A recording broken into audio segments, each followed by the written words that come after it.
I'm back. It's Praneet Jampana back again with the Influence Codex. And the last few videos I released, they kind of all talked about some things that are pretty generic. Things that, that are kind of known but are not really adopted from the outside world. But the truth is, you cannot do any of those three things if you don't understand this one practice. This practice can change your life, literally change how you see your own life, and it can just give you the benefits that you would never expect out of something. So let me explain. This practice is none other than meditation. Meditation is a practice which is it's underrated in a way. That's like the only way I can describe it, but it really is. You see, on the Western side of the world, we use a lot of philosophy from the Greeks. And those philosophies kind of state and create the whole idea that whatever we think, we are. So that automatically gets people to believe that whatever they think, they are. So if they think bad thoughts, they're bad. If they think good thoughts, they're good. In a way, that's how people of the Western world kind of operate. And when we're growing up, we kind of go and abide the same mindset. We believe that whatever we think we are, and that just leads to a lifetime of suffering and suffering and suffering, because when the bad things happen and the mind starts racing, you start to identify with every single thought, and that just creates all this chaos. So meditation, it's a practice where you see what life is really like without your thoughts. Meditation is one of the best practices you can adopt, because you learn to kind of focus on just letting the thoughts just pass by without engaging with. And when you get good at this, nothing can affect you internally, because everything is just a passing cloud, right? But you're not bothered at all, because you know that none of those thoughts are you. And obviously, when we're growing up, like I said, we are kind of trained and conditioned to abide by every single thought. But meditation, it breaks out of that cycle. Meditation is not just sitting down, crossing your legs, saying Om, and just it's not that at all. That is a preconceived notion of meditation that is just not true at all. Some people you see, they do it, but that's not what meditation is at all. And meditation, it's so hard for people to do nowadays, because there's this kind of narrative that society kind of follows, that either you do something productive or you go hop on your phone. That's pretty much all it is. Like, you either do something like good, like maybe working out, working on your business, or you either go on your phone, whip out Instagram Reels, and scroll for the next 3 hours. Go on Snapchat. That's pretty much the state of the world right now. We're constantly being fed information, right? And so we always want this stimuli-seeking thing in our lives. And if we don't have it, it's the worst thing in the world to just sit down and just be unstimulated. It's hard, because we're always being provoked. We're always being pleasured by something. Meditation, it's a practice that changed my life specifically. When I was growing up, and I still am, every time I'd watch a scary movie or I'd go through some bad thing, that state of mind was just kind of my state of mind until it just subsided, until all those thoughts and emotions just subsided. What I learned in meditation is that whatever you experience, let's say you watched a really scary movie and you just had thoughts about that movie for days and days and days, you come to realize that those thoughts, literally, you can choose not to pay attention to the noise. Meditation is not about controlling your thoughts, it's about not letting your thoughts control you, if you know what I mean. It's like you're not letting the noise that the mind creates to affect you. That's what meditation is. You're not forcing anything. You're simply uncovering what is already there. And usually in the world nowadays, when we look at things, we kind of put judgment on them. So if we hear a specific sound, our brain and mind automatically wants to label that sound. It wants to kind of judge that sound, and it wants to give that sound meaning. So let's say you hear like a mockingbird. Let's say you hear some bird outside.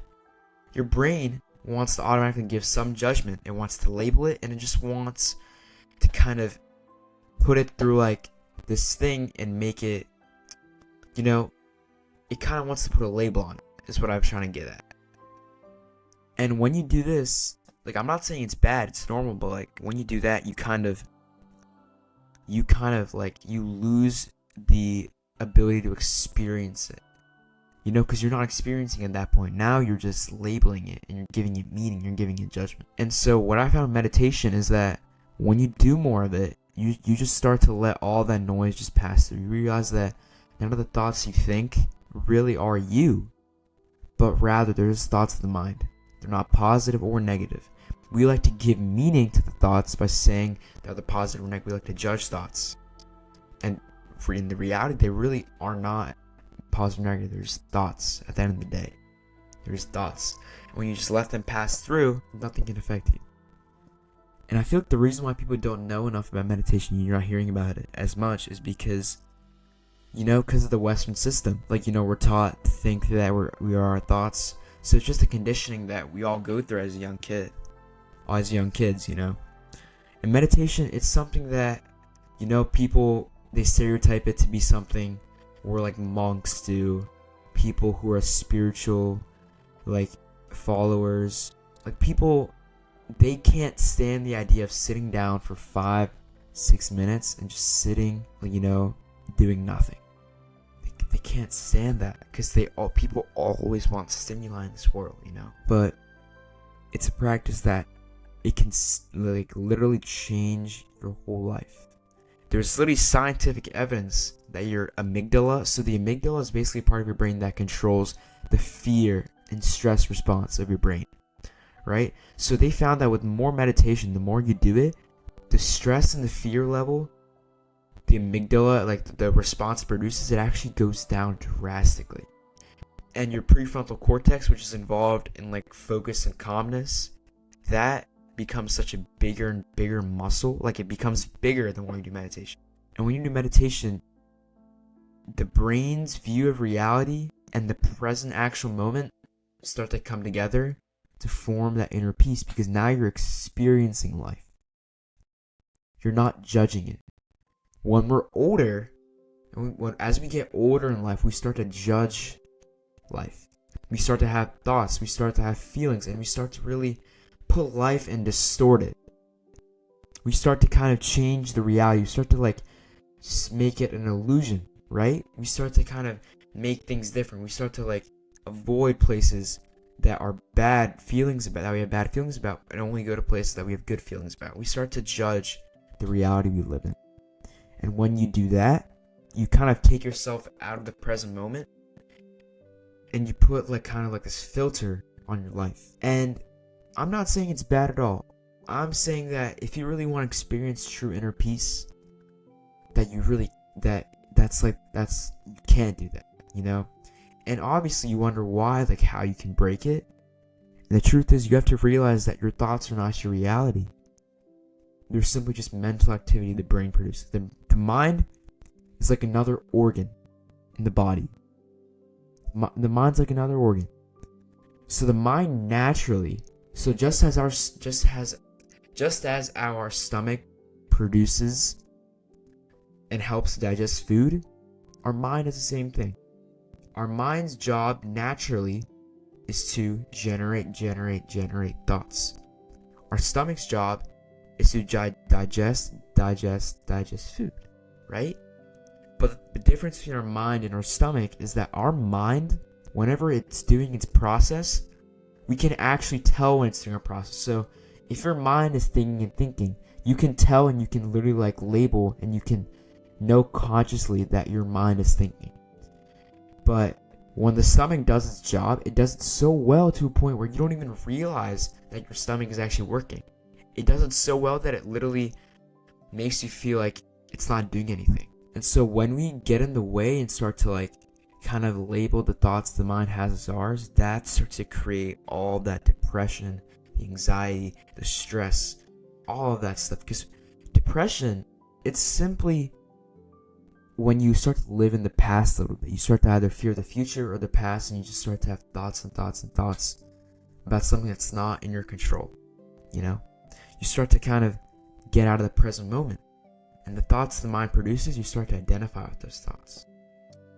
So when you do meditation, you reduce your stress levels, your anxiety. You really start to live in the present moment, and yeah, you just start to like stop giving a label on all your thoughts on life. You just start to kind of live life as it is without any judgment or meaning to any of your thoughts whatsoever. You just let all the noise just flow by. So that was it for today. I just want to kind of give a quick like discussion. Like, meditation can truly change your life, and the benefits are insane. Like, you will feel much better, you'll feel more peaceful, you'll feel more calm. Even just 5-10 minutes a day, you keep stacking that time more and more, and eventually you'll start to feel so peaceful and calm that it'll feel unreal. But it's Praneet Jampana signing off. This is the Influence Codex. I'll see you in the next video. Thank you.